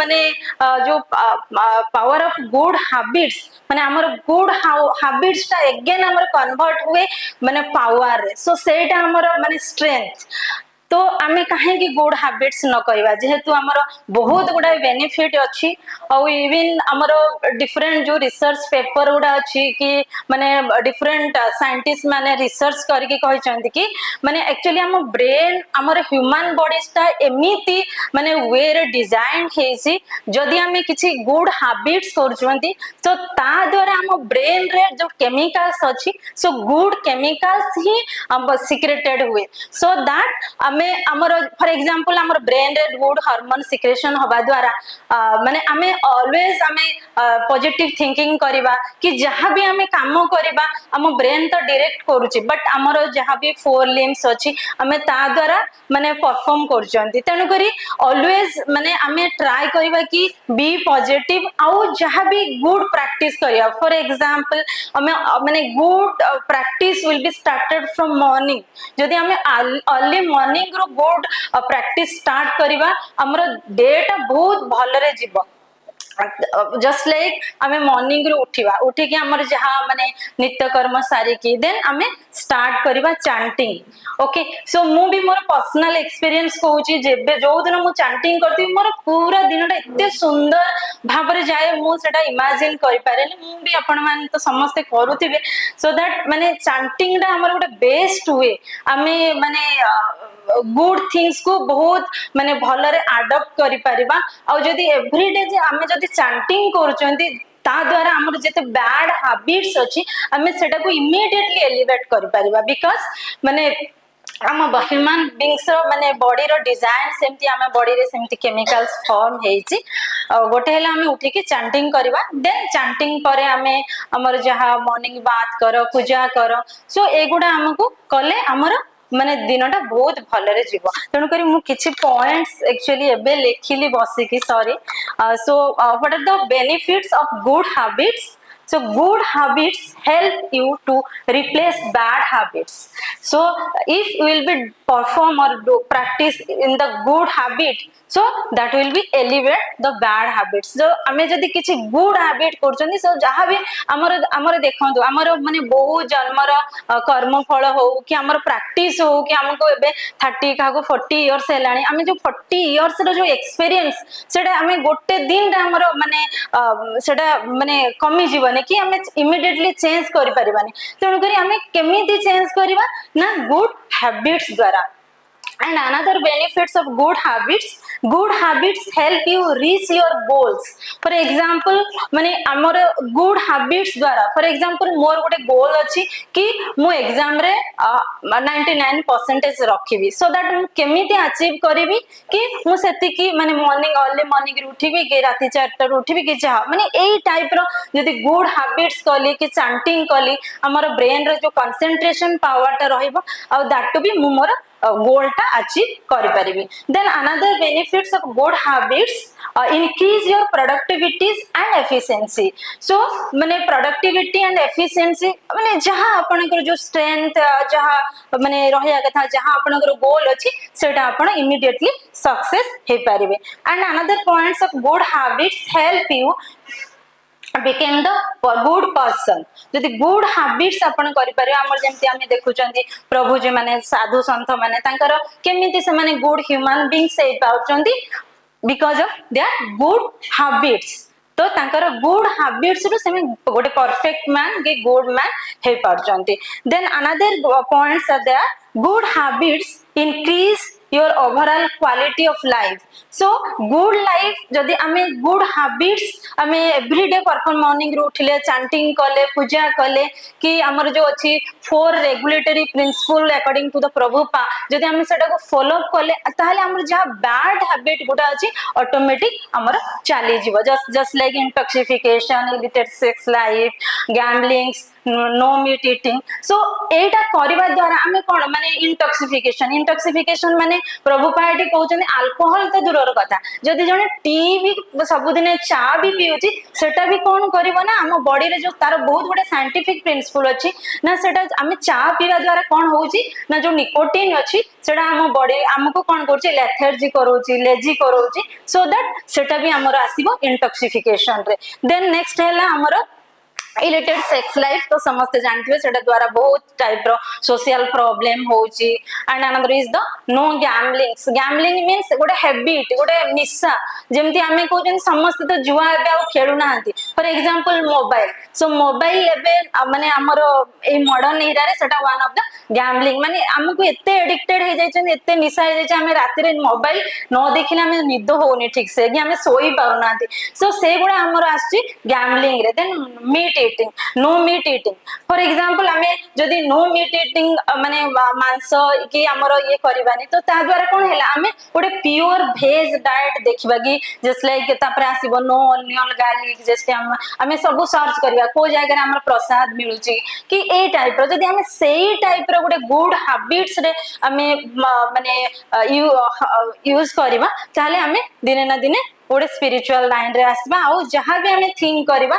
सब बेले कृष्ण सेंट्रिक भाव रे हमें थिंक कले हमर ए जिंस गुडा जो बैड हैबिट गुडा ऑटोमेटिक माने चली जीवो तेणु करी एगुडा हमको करिया पड़िबो सो समस्ते आपण माने तो समस्ते करूथिबे फिर भी किए भी जदी न करूथिबे सो आपण माने प्रॉमिस करंतु कि काली ठरो समस्ते एटलीस्ट प्रैक्टिस करिवे गुड हैबिट्स करिया पई so the man is a creator of habits and we can change our habits with practice so गोटे आमे ह्यूमन बीइंग्स गोटे क्रिएशंस सो आमे हमर जहां भी हैबिट्स आमे जहां आमे करूचे सेटा हैबिट रे परिणत हो जाउचे तण करी आमे ताको चेंज करि परबा एमति नाही कि आमे चेंज करि परबानी तो चेंज करिबा केमित चेंज करिबा बाय प्रैक्टिस जदी हमें प्रैक्टिस करबा सब दिन हमको फास्ट फास्ट चैंटिंग कष्ट लागिवो इवन मते भी बहुत कष्ट लागिवो सखाळ उठियो कष्ट लागिवो फिर भी कष्ट लागिले भी एवरीडे माने हमें प्रॉमिस नबा एटलीस्ट कष्ट हो पछे गोटे राउंड करबी एटलीस्ट तो एमते करू करू हमर लाइफ रे हमें किसी करि परिबा कि स्पिरिचुअल लाइन रे आसी परिबा so thank you so much Hare Krishna Devsundar माता जी की सुषमा रानी माता जी ग्लोरीज ऑफ होली नेम भगवान का नाम का महिमा उसके बाद मीनाक्षी माता जी childhood pastime of lord Krishna भगवान का शैशव लीला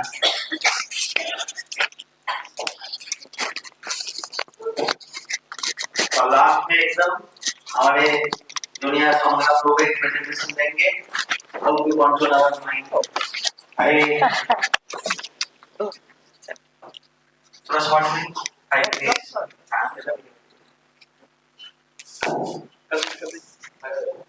तो यूट्यूब में अपलोड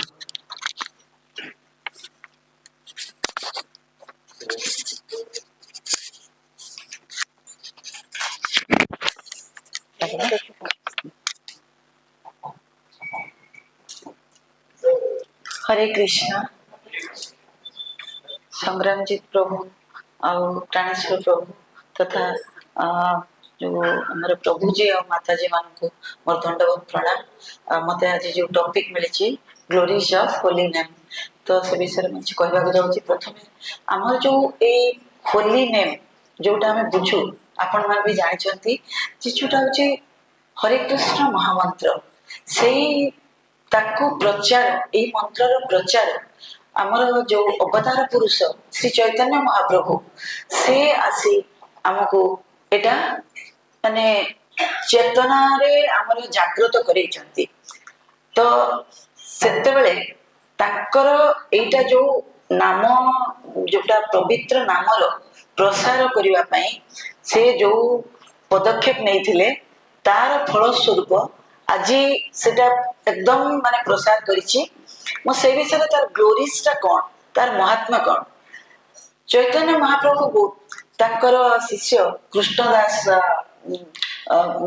तांको पचारले जे महाप्रभु आपण ए जो नामर महात्मा नाम जपर महात्माटा केमिति आपण सेटा बुझेबे केमिति हम जानबा को चाहूछु काना ए नाम जपर महात्मा ना तो शिव ना तो ब्रह्मा हमको भी एते जणा नाही तो सेठो श्री चैतन्य महाप्रभु गोटे सुंदर उदाहरण माध्यम रे बुझेइतिले जे गोटे समुद्र देखुछ गोटे तार कूल नाही एवं से विस्तृत हो चलछि तो नाम रो जपर महिमाटा सेया तार विस्तृत विस्तार करि चलछि एवं तार कोनोसी कूल नाही तो एटा होची आपण माने बुझंतु जे से खाली विस्तार ही चलछि तार कूल नाही तो एमिति विस्तार एई चलछि तार महात्माटा तो तांकर जो शिष्य थिले चैतन्य महाप्रभुଙ୍କର से होचंती नित्यानंद प्रभु तांको से कहिथिले सुनो सुनो नित्यानंद सुनो हरिदास सर्वत्र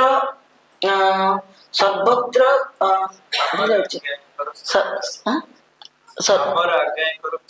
सर्वत्र प्रकाश प्रति घरे घरे किए करो एई भिक्षा बोल कृष्ण भज कृष्ण कर कृष्ण शिक्षा से तांको कहिथिले जे प्रसार पई माने केते विनीत भाବରେ लोकଙ୍କୁ अनुरोध करचंती तो काहे की तो ए नाम जपर महात्माटा कोन अछि देखंतु आमे जो पूर्व जन्मर माने अनेक अनेक जन्म धरी जो सब आमे कार्य करि आछू तार फल स्वरूप हमर जो चेतना शक्ति सेटा पूरा माने एकदम कोन डरमाट हे जाईची कलुषित हे जाईची एवं से तार काम ठीक रे करि पारुनी किंतु नाम जप करिबा द्वारा कोन होची से कलुषता मुक्त होची एवं धीरे धीरे तार क्रमोन्नति होची उत्थान होची जेमिति आपण गोटे ए जो नाम जप करछु आमे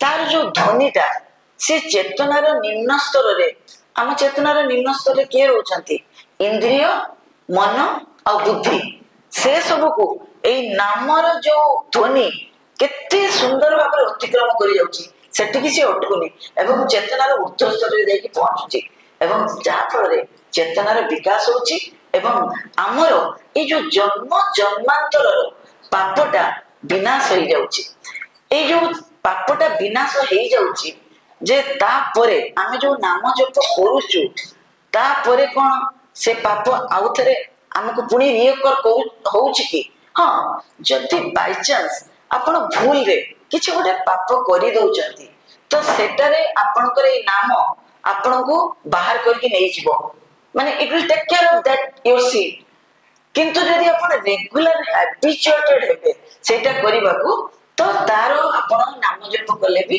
से सेथुर आपण मुक्ति पाई परिबे नाही आ नाम जप करिबा गुरु आपण केते शुद्ध अछंती सेटा भी आपण देखिबे जे हमें चारिटा जिनिस को छाडी दे चुकी कोन फास्ट हैला हमें द्वैत क्रीड़ा आउ आमिष भक्षण आउ मादक द्रव्य सेवन आउ इलिसिट सेक्स एगुड़ा को सब जदि आपण छाडी देथिबे ना आ तापरे नाम जप करिवे देखिबे आपण माने you will get wonderful result एटा एकदम सत कथा एवं धीरे धीरे कोन हो आपण तो पापटा विनाश हो जन्म जन्मर पाप नष्ट हो आ आगो को आपण को से पाप को करिबा को भी नामटा आपण को रोकिबो आपण को करिबा को दब नाही से पाप तेनु एगुडा को सब अछि गोटेला हमर पाप नष्ट होबो आगो को पाप करिबा हम क्षांत हेबा आ गोटे हैला हमर जो हमर आध्यात्मिकतार अंतिम लक्ष्य आमे सेटा प्राप्त होबा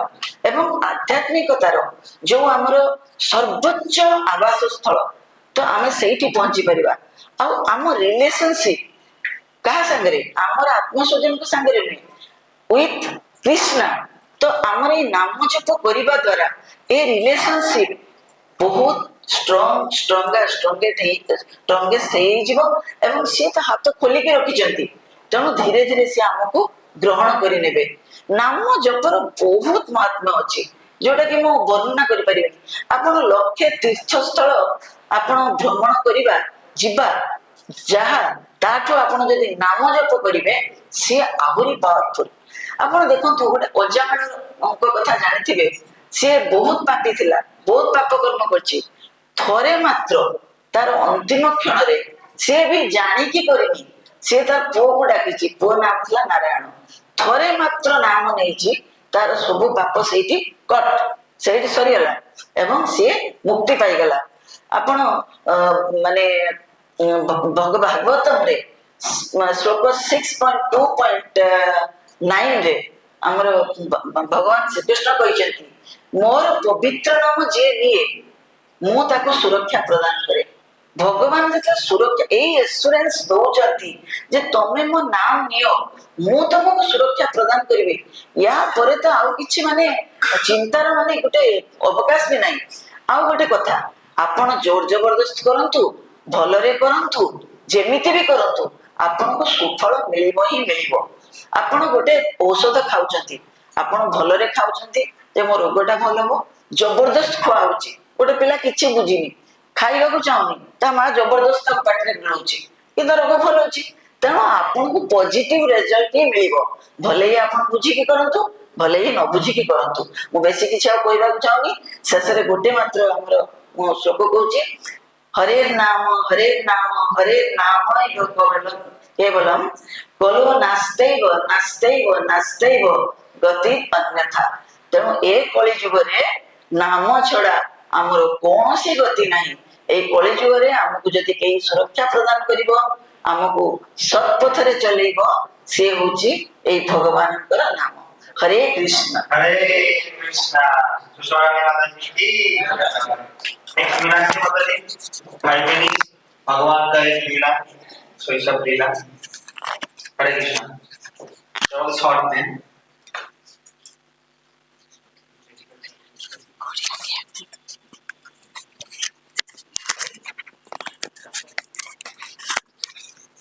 बता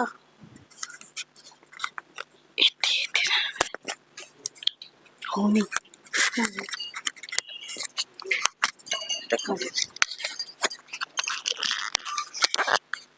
मुंडा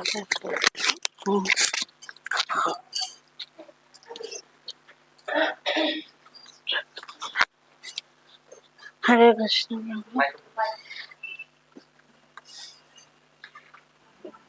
हरे कृष्ण प्रभु।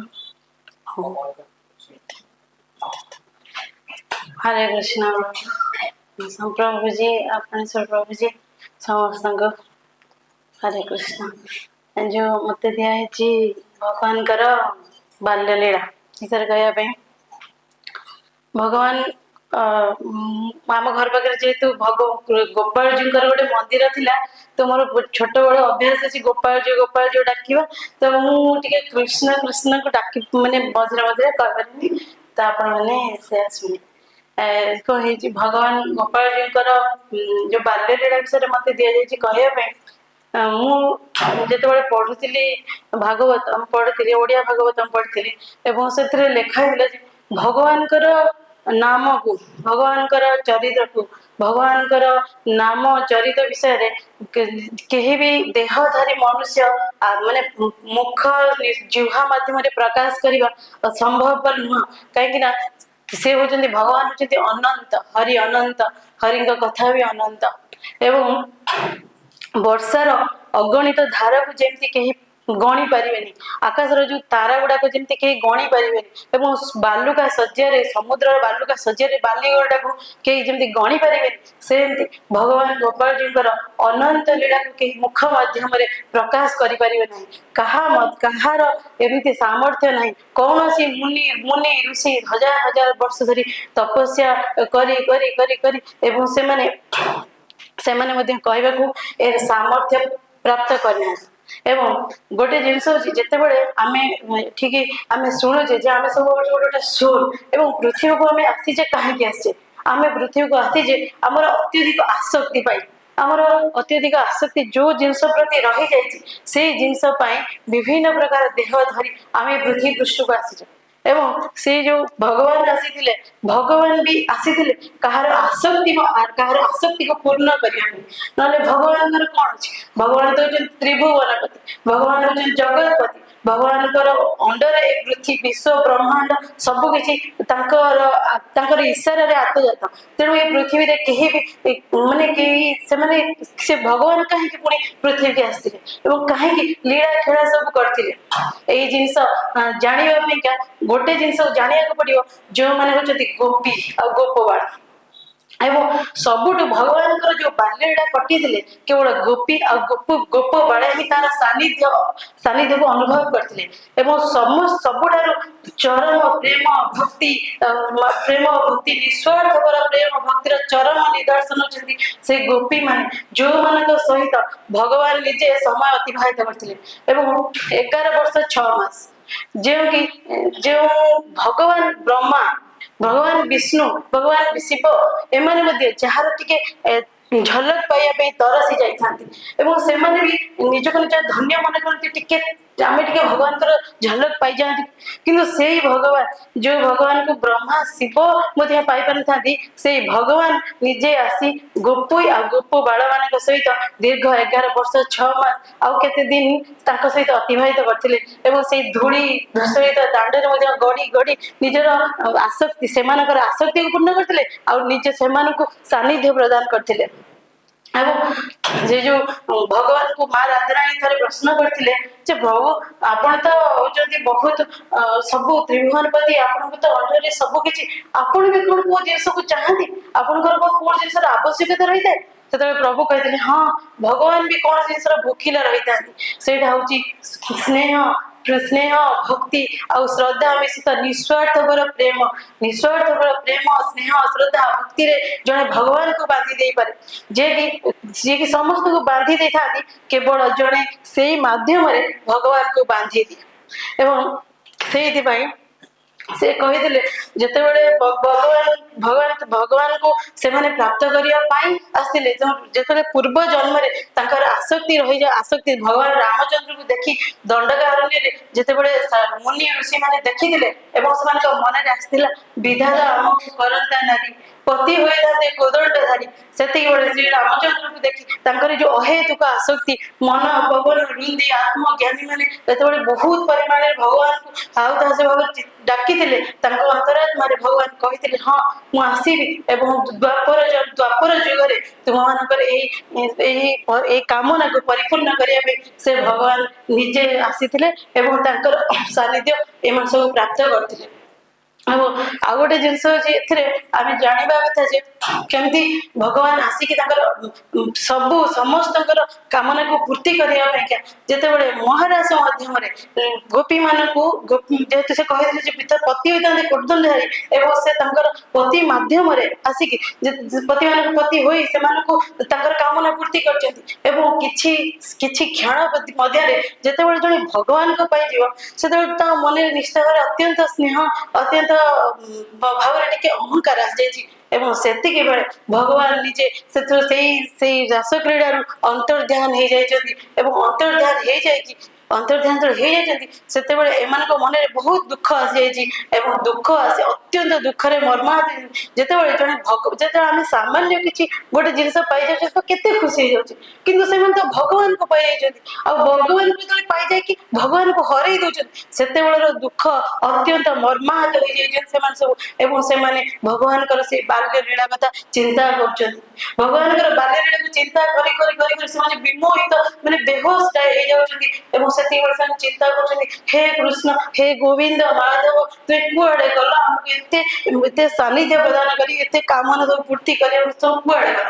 ସେତିକିବେଳେ ସେମାନେ କହୁଛନ୍ତି जयति तेऽधिकं जन्मना प्रजा श्रयत इन्दिरा सस्वदत्र हि दयितदृश्यतां दीक्षुतमुखा त्वयि धृता सवाष्णं विचिन्वते सरदुदासे साधुजातसा सरसिजोदरा श्रीमुसादृशा सुरतनाथ ते असुलकदासिका वरदलिघ्नतो नेहा किं वधा विसजडाप्याय व्याल राक्षसान् दर्शमारुतान् दैधुदानरान् वृषभयात्मजान् विश्रुतो भये वृषभदेवयं रक्षितामः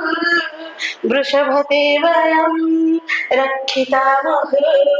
ଏଇଠି ତାହେଲେ କହୁଛନ୍ତି हे प्रभु तुम्हें जो आसिक जन्म ग्रहण कल से दुख दुख दारिद्र रहिलानी एवं माँ लक्ष्मी एठी आसिक निवास करलेनी एवं आमे हो जो तुम आपणकर निःशुल्क दासिका कौन सी दासी की जो किए रखती कौन शुल्क देवा पड़े किंतु आमे माने समस्ते हो आपणकर निःशुल्क दासिका कौन सी आमे बिना मूल दासी एवं जहाँ को आपण हमको धन संपत्ति देकी नुह आपण हमको जो स्नेह प्रेम बसीभूत करछंती ता भी गोटे एक प्रकार किणी नबा आ कोन जे जहाँ को धन देकी किणी नि से कोनता केमति भाबरे छाड़ी दिए अनाथ भाबरे तो आपण आपण हमको एमति छाड़ी पारिबे एवं विष जलाप्या कहि विश्वास करछि विष जलाप्या जेतेबेले कालिंदी हृदय कालिया दलन जेहेतु मते कुह जाइतिला जे कहबा बाल्य लीला तो मु गोटी बाल्य लीला कहिकरी शेष कर एवं जो कालिंदी हृदय जेतेबेले जो थिले कालिया नाग रहउतिले एवं सेतिक बेले असी तो विषधर जल को पान करके अन्य माने सब गोप गोपी मानकर बहुत क्षति होता से जीवन भी हारिबा चांस थिला सेति दिने कौन है ना भगवान निजे मने मन स्थिर कले जे मु कालिया को कालिया नाग को उद्धार करी भगवान तो क्या मारी पारे भगवान द्वारिकाधीश भगवान समस्त उद्धार करने पृथ्वी को आसते तेणु से कहते कालिया नागर उद्धार करी से किसी जो गोपाल मान को नहीं जाइए वन को एवं से समय से माने आलोचना करते कालींदी कालिया नाग विषय से कौन कले ना कदम्ब वन को निज ऊपर उठी हठात कालिंदी हृद को डेई पड़ते डेई पड़ी सेठारे कालिया नाग तार सहस्र फणारे जो जाबुड़ी धरता से से कौन करते ना तार कालिया नागर ऊपर कालिया नाग को माने निजर शरीर वृद्धि करते कालिया नागर फणा उपर नृत्य करते से भागवत कहुए जोड़ा भागवत सहस्र फणा कालिया सुंदर कला जिपायारा अमर तुझे तरागा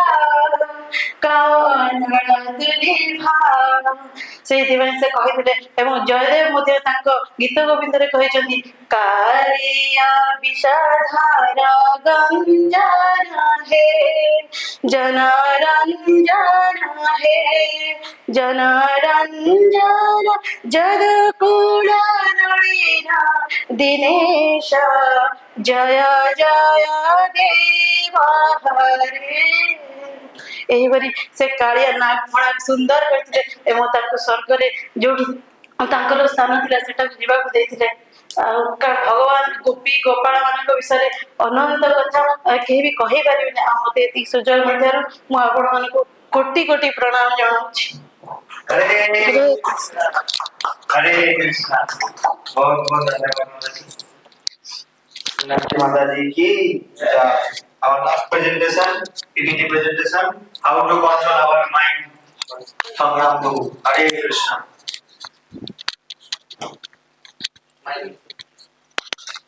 तो इधर ही से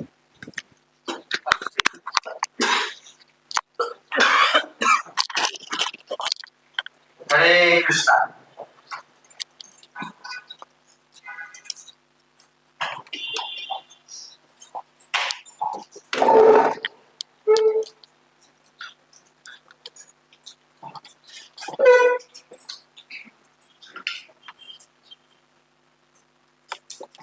Hare Krishna.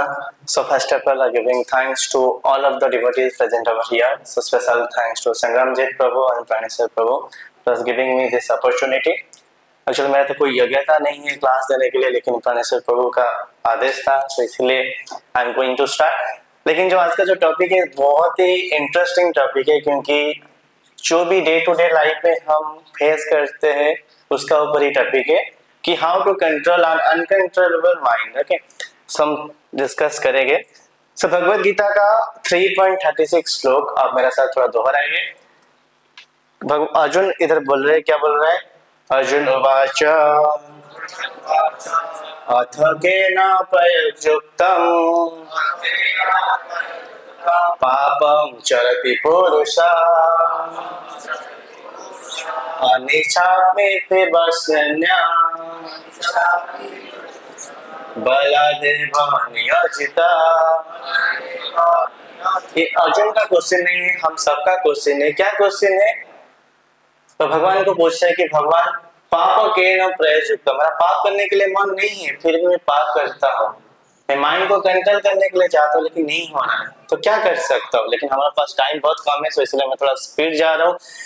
हम फोकस से डिस्टर्ब होते हैं, हमारा गोल जो होता है हम गोल से फोकस नहीं कर पाते हैं, हमारा माइंड देखिए कैसे इधर उधर हो रहा है। तो फिर इधर भगवान बता रहे कि अव्रतम जन एतेन ज्ञानिनो नित्यवारिणा कामरूपेण कौन्तेय दुष्पुरेण नलेन च। इधर क्या बता रहे भगवान? बहुत अच्छा पॉइंट बता रहे कि वो क्या होता है, लास्ट होता है। जो लास्ट होता है वो क्या होता है, आपको माइंड को डिस्टर्ब करता है। लास्ट का मतलब क्या होता है? हम क्या सोचते हैं लास्ट का मतलब कि सेक्स डिजायर जो होता है वो लास्ट होता है, लेकिन भगवान बता रहे no, any desire which is outside of the goal statement is lost. जो भी डिजायर है, जो देखिए जैसे कि भगवान का कोई डिवोटी है, वो क्या कर रहा है, भक्ति ना करके वो क्या करता है, मर्सिडीज चाहिए मीन्स इज लास्ट के पीछे भाग रहा है। किसको चिकन खाने के लिए मन कर रहा है, किसको गोलगप्पा खाने के लिए मन कर रहा है, कोई एक अच्छा लड़की देख लिया उनका पीछे भाग रहा है। मतलब देखिए उनका क्या होता है, जो लास्ट होता है उनको डिस्टर्ब करता है। कोई देखिए जो यूथ होता है वो सब 18+ वीडियो के पीछे भाग रहे। सो जो डिवोटी होता है, जो माइंड को कंट्रोल करना, इधर देखिए भगवान जैसे कि हाईलाइट है कि काम रूपेण कंते है, वो क्या काम के रूप में आता है, राइट।